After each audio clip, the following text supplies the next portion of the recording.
আমার প্রিয় প্রথম শ্রেণীর ছোট্ট বন্ধুরা, তোমাদের সকলকে আমার চ্যানেলে স্বাগত জানাই। আশা করছি তোমরা সকলে খুব ভালো আছো। আজকে আমি তোমাদের 2024 সালের রায়ো মার্টিনে যে প্রশ্নবিচিত্র প্রকাশিত হয়েছে তার 37 পাতায় যে 14 নম্বর স্কুল রয়েছে সেখানে তোমাদের প্রথম শ্রেণীর ছোট্ট বন্ধুদের তৃতীয় পর্যায়ক্রমিক মূল্যায়নের বাংলার প্রশ্ন দেওয়া রয়েছে।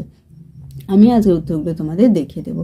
ইতিমধ্যে যারা চ্যানেলটিকে সাবস্ক্রাইব করে নিয়েছো তাদের সকলকে অসংখ্য ধন্যবাদ জানাই, আর যারা নতুন দেখছো তারাও চ্যানেলটিকে সাবস্ক্রাইব করে নিয়ে সাথে থেকো। চলো তাহলে শুরু করছি। দেখো, একের শূন্যস্থান পূরণ করো। কয়ের কতদিন ভাবে, এখানে লিখবে ফুল, ফসল ফুল উড়ে যাব কবে। কয়েরটা দেখো, নদীর ঘাটের কাছে নৌকা বাঁধা আছে। তারপর হচ্ছে নাইতে, দন্ত নয়কা হস্যই তয়িকা, নাইতে যখন যাই দেখি সে জলের ঢেউয়ে নাচে।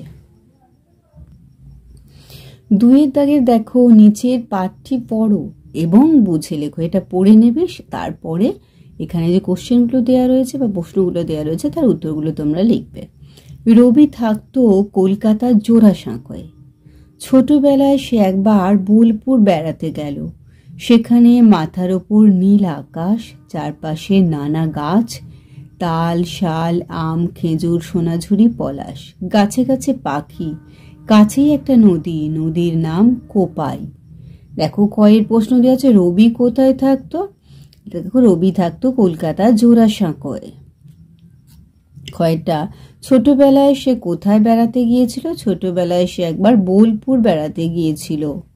গয়টা, বোলপুরে কি কি গাছ আছে। দেখো, তাল, শাল, আম, খেজুর, সোনাঝুরি, পলাশ গাছ আছে।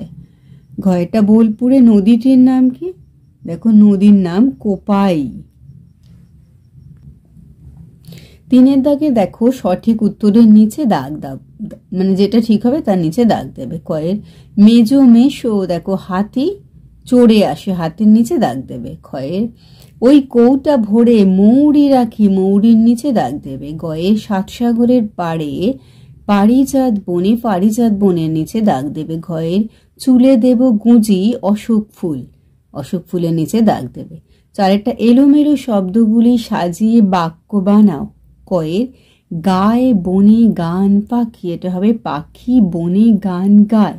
ক্ষয়ের ফুল ডালে ফোটে ডালে, এটা হবে ডালে ডালে ফুল ফোটে।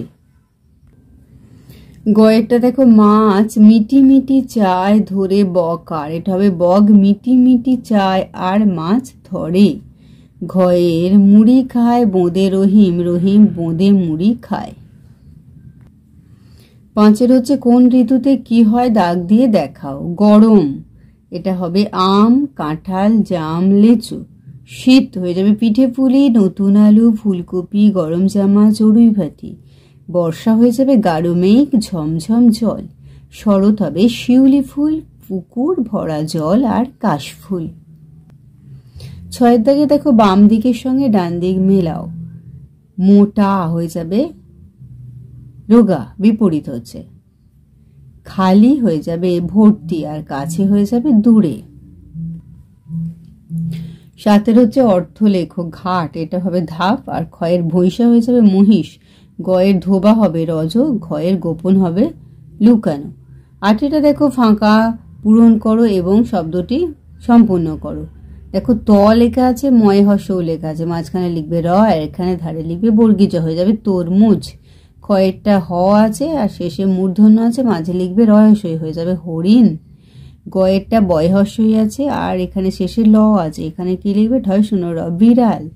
ঘয়ের জ বর্গীজ আছে আর মাঝখানে ফাঁকা আছে, তারপর ঢয়াকা আছে, এখানে জল ঢাকা। প্রথমে এখানে ল, এখানে কয়াকা বর্গীজ ল, ঢয়াকা কয়াকা, জল ঢাকা। নয়েরটা দেখো, একটি গাছে যে কোনো দুটি অংশের নাম লেখো। এখানে মূল আর পাতা লিখেছি, তোমরা তোমাদের পছন্দ মতো লিখবে। ক্ষয়টা দেখো, নদী বিষয়ে দুটি লাইন লেখো। বহমান নদীর জল খুব পরিষ্কার হয়। নদীতে নৌকা চলে। নদীর দুই তীরে অনেক সভ্যতা গড়ে উঠেছে। নদী হলো সভ্য মানুষের মায়ের মতো। তাহলে আমার প্রিয় প্রথম শ্রেণীর ছোট্ট বন্ধুরা, আজকে তোমাদের আমি 2024 সালে রায়ো মার্টিনে যে প্রশ্নবিচিত্র প্রকাশিত হয়েছে তার 37 পাতাতে যে 14 নম্বর স্কুল রয়েছে সেখানে তোমাদের প্রথম শ্রেণীর ছোট্ট বন্ধুদের তৃতীয় পর্যায়ক্রমের মূল্যায়নের বাংলার প্রশ্ন দেওয়া রয়েছে। আমি আজ উত্তরগুলো তোমাদের দেখিয়ে দিলাম। আশা করছি সকলেই বুঝতে পেরেছো। ভিডিওটি দেখার জন্য তোমাদের সকলকে অসংখ্য ধন্যবাদ জানাই। ভালো লাগলে লাইক করো, কমেন্ট করো, বন্ধুদের মধ্যে শেয়ার করো। আর আগামী দিনে নতুন নতুন ক্লাসগুলো পাওয়ার জন্য অবশ্যই চ্যানেলটিকে সাবস্ক্রাইব করে সাথে থেকো। তোমরা সকলেই খুব ভালো থেকো।